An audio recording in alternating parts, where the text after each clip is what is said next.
Please do like, share, comment and subscribe to make me happy। चिड़िया ने अपने घर के पास ही कुछ केलों के पौधे लगाए हुए थे। चिड़िया उन पौधों का बहुत अच्छी तरह से देखभाल कर रही थी। उन्हें समय समय से खाद और पानी दिया करती थी। फिर एक दिन आ ही गया जब उन केलों के पौधों पे बहुत सारे केलों के फल लग गए। मम्मा, ये केले तो बहुत ज्यादा हैं। मम्मा, हम इतने केलों का क्या करेंगे? कुक्कू बेटा, हम इन केलों को जंगल के दूसरे पक्षियों को बेचा करेंगे और बेचने से हमें जो मुनाफा होगा उसी से हम अपना घर चलाएंगे और फिर हम दूसरे फसल की भी तैयारी करेंगे। और फिर चिड़िया जंगल के बीचों बीच अपने केले की रेहड़ी लगा लेती है और चिल्ला चिल्ला कर पक्षियों को उन केलों को बेचा करती है। शाम में चिड़िया अपने बेटे के साथ केले बेचकर घर वापस लौट आती है। फिर एक दिन साथ वाले जंगल से एक चील उड़ती हुई चिड़िया के पास जाती है। चिड़िया चिड़िया, पास वाले जंगल में ही मेरा एक बहुत बड़ा फलों का दुकान है जिसमें मैं बहुत सारे मीठे मीठे और रसीले फल रखा करती हूँ। चिड़िया, तुम्हारे इस खेत में तो बहुत सारे पीले और पके हुए केले हैं। चिड़िया, तुम अकेली भला इन केलों को कैसे बेच पाओगी? ये केले तो जल्द ही खराब हो जाएंगे। हाँ चील बहन, आपने बिल्कुल सही कहा। इसी बात का डर तो मुझे भी है, मगर मैं क्या करूँ? इस जंगल में मेरे केले ज्यादा नहीं बिकते। इसी के लिए तो मैं आपके पास आई हूँ। आप ना कुछ केले तोड़कर मुझे दे दिया करे। मैं उन केलों को अपनी दुकान पर रखकर बेच दिया करूँगी और आपके पैसे भी ना मैं आपको दे जाया करूँगी। चिड़िया को चील की यह बात बहुत अच्छी लगती है और चिड़िया मान जाती है। फिर दूसरे दिन चील अपने नौकर कालू कौवे से कहती है, कालू कौवे, जल्दी जाओ और चिड़िया से जाकर केले ले आओ। जी मालकिन, मैं अभी जाता हूँ। और फिर कालू कौवा जल्दी से उड़ता हुआ चिड़िया के पास जाता है। चील मालकिन ने भेजा है, मैं उनका नौकर हूँ, केले लेने आया हूँ। हाँ हाँ, मुझे पता है। चील दी ने मुझे बताया था कि आप केले लेने आओगे। ये लो, ये केलों से भरी टोकरी आप ले जाओ। ठीक है, तब ये ले पैसे। और फिर कालू कौवा केलों से भरी टोकरी उठाता है और वहाँ से चला जाता है। केलों की भरी टोकरी उठाते हुए कालू कौवे को मीठी मीठी केले की महक आ रही थी, जिससे कालू कौवे के मुंह में पानी आ रहा था। कालू कौवा एक जगह टोकरी लेकर बैठ जाता है। इतने सारे केले हैं, अगर मैं इन केलों में से 2-4 केले खा लूं तो चील मालकिन को तो कुछ भी पता नहीं चलेगा और ना ही कुछ चिड़िया को पता चलेगा। ऐसा करता हूँ, मैं खा ही लेता हूँ।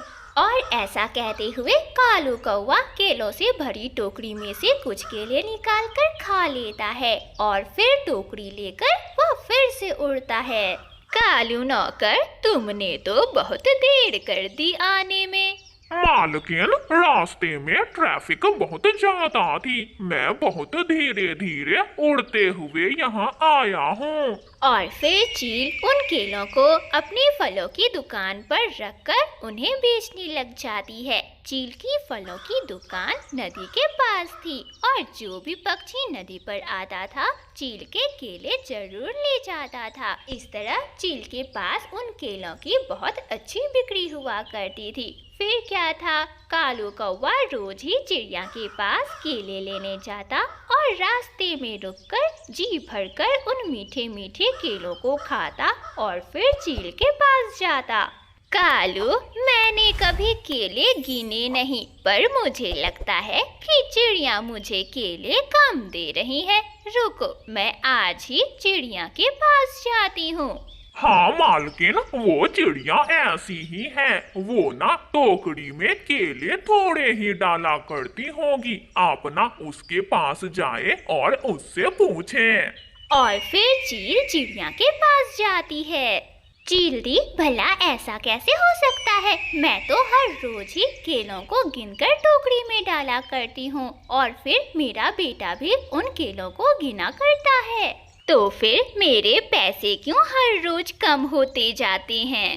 चील दी, आप ना अपने नौकर पर नजर रखे। मुझे ऐसा लगता है कि आपका नौकर ही ना कुछ गड़बड़ कर रहा है। ठीक है चिड़िया, अगर ये बात है तो मैं देखती हूँ। और फिर एक दिन जब चील कालू कौवे को चिड़िया के पास केले लेने के लिए भेजती है तो वह भी पीछे से एक मोटी लाठी लेकर छुपती हुई कौवे के पीछे जाती है। चिड़िया चिड़िया, एक दो केले ना तुम ज्यादा डाल दिया करना, मालकिन कहती है कि केले थोड़े होते हैं। कौवे भैया, मैं तो हर रोज ही टोकरी में थोड़े से केले ज्यादा ही डाल दिया करती हूँ। आज चील मालकिन कालू कौवे पर नजर रख रही थी। वह सब कुछ देख और सुन रही थी। फिर कालू कौवा केलों से भरी उन टोकरी को लेता है और चील के पास निकल जाता है कि तभी रास्ते में कालू को उसका मामा मिल जाता है। मामा जी, अच्छा हुआ कि रास्ते में आप मिल गए। चलो आज ना मैं आपको फ्री में केले खिलाता हूँ। और फिर वे दोनों एक जगह रुक जाते हैं। चील भी थोड़ी दूर आकर एक पेड़ के पीछे छिप जाती है।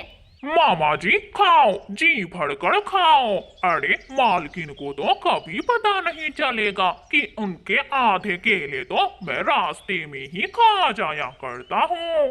अरे भांजे कालू, ऐसी नौकरी ना तुम मुझे भी दिला दो।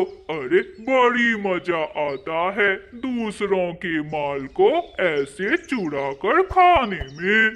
अरे मामा जी, नौकरी की क्या जरूरत है? आपका भांजा है ना, आप ना हर रोज इसी समय पर यहाँ आ जाया करे। मैं ना आपको ऐसे ही मजे मजे के स्वादिष्ट केले खिलाया करूँगा। दोनों मामा भांजा मिल बैठकर चौड़ी चौड़ी केले खाएंगे। और फिर दोनों मामा भांजा उन पके हुए केलों पर टूट पड़ते हैं। दोनों ही बड़े मजे मजे से पीले पीले केले खा रहे थे, मगर उनको क्या पता था कि आज केलों के साथ वे लाठी भी खाने वाले थे कि तभी झाड़ियों में से चील भी निकल आती है। उसके पास तो बड़ी मोटी लाठी थी। नमक हराम नौकर, तेरी इतनी मजाल! अरे एक तो मुझसे मांग कर भी खा लिया करते हो और ये चोरी के भी खा रहे हो। तुम्हारा पेट है या कुआं जो भरता ही नहीं है? रुको, मैं अभी तुम्हें मुफ्त के केले खिलाती हूँ। मैं तो आज ही आया हूँ बहन, मुझे ना मारना। मम्मा मालकिन, मालकिन आज माफ कर दो, फिर कभी ऐसा नहीं करूँगा। मगर चील उन दोनों की एक नहीं सुनती और उन दोनों की जमकर पिटाई करती है। कालू का मामा तो किसी तरह अपनी जान बचाकर वहाँ से भाग जाता है, मगर चील कालू कौवे को नहीं छोड़ती। वह उसे अपने साथ ही ले जाती है और इस तरह कालू कौवे को चोरी का इनाम मिल जाता है। चिड़िया की बेटी गुड़िया जब अपने घर से बाहर निकलती है तो उसे अपने घर के पास ही कुछ छोटे छोटे पौधे दिखाई देते हैं। गुड़िया चिड़िया उन पौधों के पास जाती है। अरे ये पौधे कैसे हैं? मैंने तो आज से पहले ऐसे पौधे कभी नहीं देखे। पता नहीं ये पौधे बड़े होकर एप्पल का पेड़ बनेगा या मैंगो का पेड़ बनेगा, पता नहीं, मगर ये पौधे सूख रहे हैं। मैं ऐसा करती हूँ, इन पौधों को पानी दे देती हूँ। और फिर गुड़िया चिड़िया नदी किनारे जाती है और नदी से पानी भरकर उन छोटे छोटे पौधों को पानी डालती है। गुड़िया चिड़िया पानी डाल ही रही थी कि तभी उसकी मम्मा चिड़िया भी वहाँ आ जाती है। गुड़िया बेटी, ये क्या कर रही हो आप? मम्मा, मैं एप्पल के पौधों को पानी दे रही हूँ, ये पौधे सूख रहे हैं। गुड़िया बेटी, ये एप्पल के नहीं बल्कि वाटरमेलन के पौधे हैं। क्या वाटरमेलन? मम्मा, ये कौन सा फल होता है? गुड़िया बेटी, इन पौधों के नीचे ना बड़े बड़े लाल लाल तरबूज निकलते हैं और वे बड़े खाने में स्वादिष्ट और रसीले होते हैं। मम्मा फिर तो मैं समय से इन पौधों को पानी दूंगी और मैं भी खाऊंगी रसीले रसीले वाटरमेलन। और फिर उस दिन के बाद से ही गुड़िया चिड़िया तरबूज के बेलों को समय समय से पानी दिया करती थी। अपनी बेटी को इतनी मेहनत करते हुए अब चिड़िया भी उसकी मदद किया करती थी। वह भी गुड़िया चिड़िया के साथ तरबूज के बेलों को समय समय से पानी दिया करती थी। पागल हो गई हो क्या? पागल चिड़िया बेफिजूल का काम करती रहती हो। अरे इन झाड़ियों में पानी देने से तुम्हें कुछ नहीं मिलेगा। ये कोई फल नहीं देते, ये बस झाड़ी है, झाड़ी। कालू भैया ये झाड़ियाँ नहीं तरबूज की बेलें हैं। जब इन पर फल लगेगा तो देखेंगे। और फिर जब कुछ दिन गुजर जाते हैं तो तरबूज की बेलों में मोटे मोटे और बड़े बड़े तरबूज निकल आते हैं। मम्मा चिड़िया उन सभी तरबूजों को तोड़कर एक जगह इकट्ठा कर लेती है। गुड़िया चिड़िया भी अपनी मम्मा के साथ ही थी। गुड़िया बेटी ये 2 तरबूज लो, एक तरबूज आप तोते अंकल को दे देना और ये दूसरा वाला तरबूज आप कबूतर अंकल के घर दे जाना। ऐसे गुड़िया कबूतर और तोते के घरों में तरबूज दे आती है। गुड़िया बेटी ये तरबूज आपको कहाँ से मिली? तोते अंकल ये तो हमारे घर के सामने ही कुछ तरबूज की बेलें थी और उन्हीं बेलों में से ये तरबूज निकल कर आया है। मम्मा ने इन तरबूजों को आपको देने को कहा है। कालू सुना है कि चिड़िया के पास कोई खाने वाली चीज है जिसे तरबूज कहते हैं। हाँ गौरी, मुझे तो दी थी चिड़िया ने, मैंने खाई है। बड़े लाल लाल और रसीले स्वादिष्ट तरबूज खाने में लगते हैं। मैं भी खाऊंगी, मैं अभी जाती हूँ चिड़िया के पास। फिर गोरी कौवी चिड़िया से तरबूज लेने चली जाती है। चिड़िया चिड़िया मुझे भी थोड़ी सी तरबूज दे दो।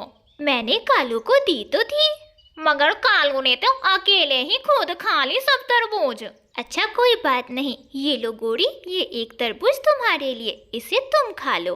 और फिर गोरी कौवी चिड़िया से तरबूज लेकर अपने घर चली जाती है और घर जाकर सारे ही तरबूज को खा जाती है। मम्मा मम्मा ये क्या है? ये तरबूज है, मैंने चिड़िया से ली थी। मैं भी खाऊंगा मम्मा, मैं भी खाऊंगा तरबूज। जाकर चिड़िया आंटी से ले लो।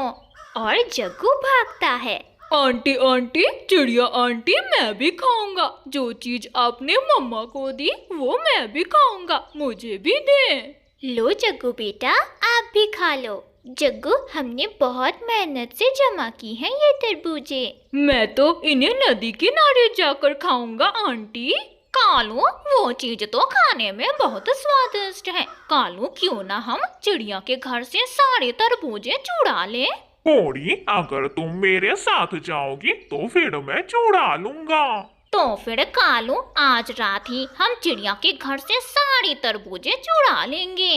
मम्मा मम्मा मिट्ठू अंकल बता रहे थे कि तरबूजों की खुशबू से चूहे आ जाते हैं। मम्मा कहीं वे चूहे हमारे सारे तरबूज खा न जाएं। चिंता ना करो गुड़िया बेटी, मैंने चूहों का बंदोबस्त कर लिया है। ये देखो मैंने चूहों के लिए फंदा लगा दिया है। ये सुनकर गुड़िया चिड़िया खुश हो जाती है। रात हो जाता है। कालू कौवा और गोरी कौवी भी चिड़िया के घर से तरबूज चुराने के लिए निकल पड़ते हैं। गौरी तुम अंदर जाओ और मैं यहाँ बैठता हूँ। नहीं नहीं कालू अंदर तुम जाओ, पिछली बार चिड़िया ने मेरी पूंछ जला दी थी। ठीक है मैं ही जाता हूँ, मगर मैं ज्यादा तरबूज लूंगा। और ऐसा कहते हुए कालू कौवा चिड़िया के घर में घुस जाता है। कालू कौवा आहिस्ता आहिस्ता तरबूजों की ओर बढ़ता है, मगर ना जाने कब उसके पैर में फंदा फंस जाता है। दर्द तो बहुत होता है, मगर कालू कौवा चुप रहता है।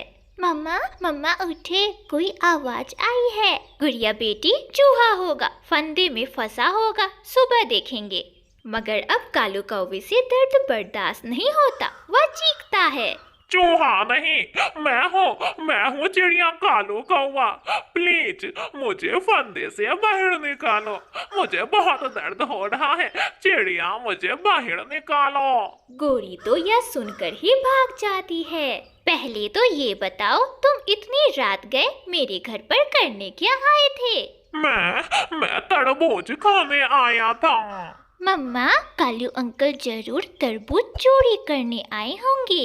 फिर मम्मा चिड़िया एक बड़े डंडे से कालू कौवे की खूब पिटाई करती है। सच सच बताओ, तुम तरबूज चोरी करने आए थे ना? फिर कभी आओगे मेरे तरबूजों को चोरी करने? ना ना ना ना चिड़िया, इस बार मुझे छोड़ दो, मुझे माफ कर दो। मैं फिर कभी ऐसा नहीं करूंगा। मैं कभी तुम्हारे घर पर चोरी करने नहीं आऊंगा। अरे मैं तो घोड़ी की बातों में आ गया था। चिड़िया चिड़िया, मुझे माफ करो, मुझे जाने दो। कालू कौवा इस तरह चिड़िया से पीटता है और उसे अपने किए की सजा मिलती है।